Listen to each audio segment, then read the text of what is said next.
Welcome to my hygge. I think it's the way it's pronounced.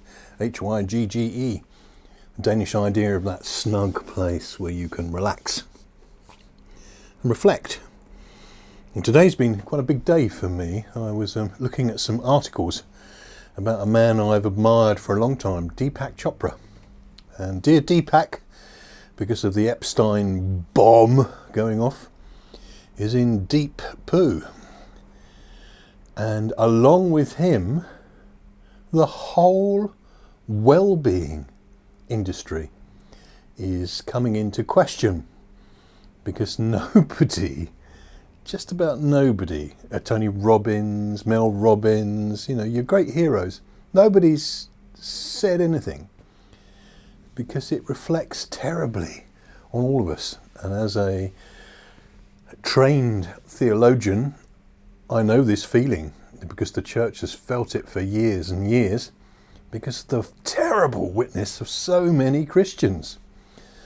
So now we've got so many well-being gurus letting the side down. And we don't know if Deepak did anything or not, but it's too late. His name is tarnished and he's not really doing a lot to support it. So where does that leave us? Well, one of the gurus I've worked with in economics and finances is Kevin Whelan. And Kevin was always brilliant about, and is always brilliant about, taking a frustration and turning it into something useful. Excuse my speech, I have had a stroke, and sometimes it's difficult to get out fluently what I want to, and as fast as I'd like to. So anyway, Kevin would say, take a frustration and see if entrepreneurially there's an opportunity to solve a problem there. And so I think there's an opportunity here to solve a problem. And the problem is the lack of evidence-based models, training processes for well-being. And it's not a problem, because there is so much neuroscience now available that enables us to work towards well-being without any woo-woo, any spooky stuff whatsoever. We don't need the spooky anymore. Just follow the science.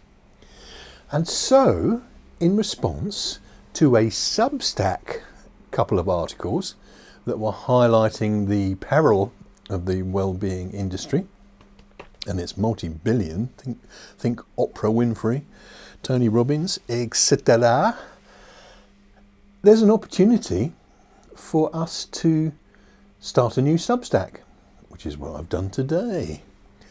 And the Substack is called Living More Abundantly. And I have to come out of the closet and say, I nicked that. I nicked it from Jesus. So Jesus said, I have come that they may have life and have it more abundantly. So I fancied life more abundantly, but somebody's already taken it. Good luck to them. So we're going to have living more abundantly. And I'm inspired by Ben Hunt Davis, who is an Olympian rower.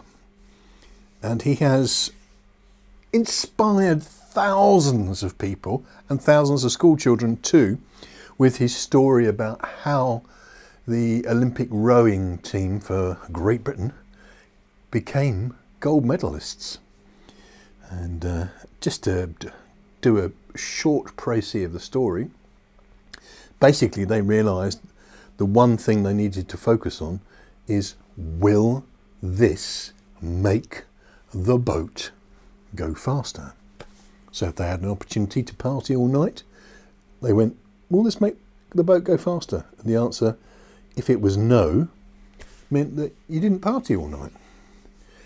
If you're going to eat a massive curry, will this make the boat go faster? No. It'd be fun, but it won't make the boat go faster.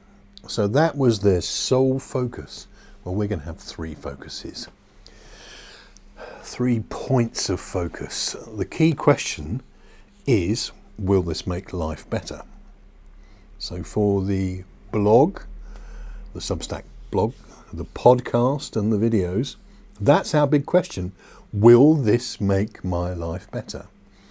And we're going to do it in terms of what we do, our behaviours, what we have, some material aspects, and what we think. So, if I think like this, will my life be better? For example, one of the people that have recently been slurred is another hero of mine, Dr. Wayne Dyer. Oh, I hope Cliff Richard never gets slurred. Sir Cliff.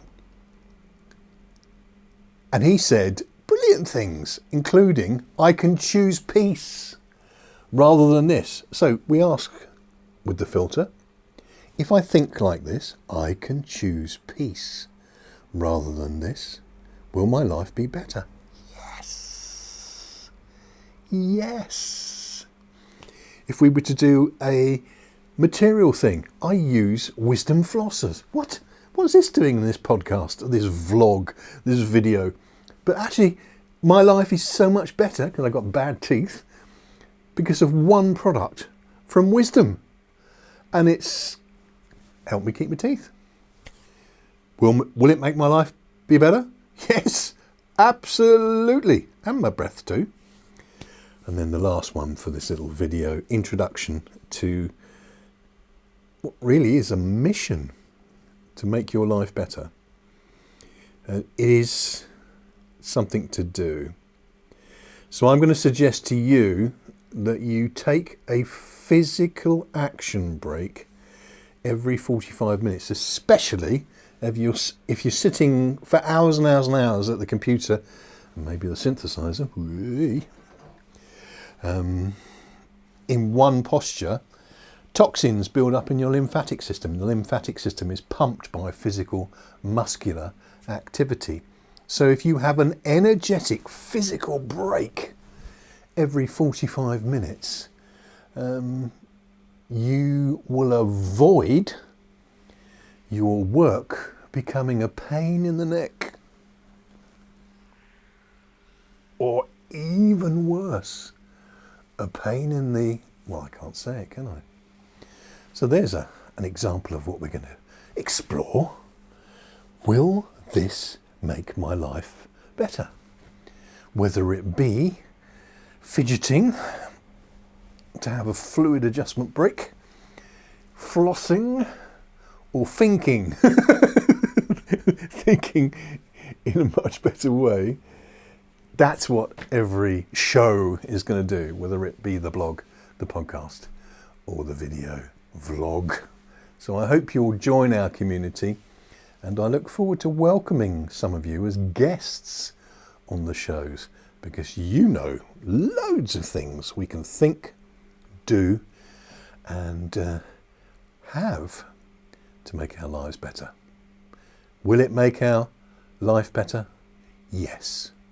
Yes. Yes. I'll have some of that.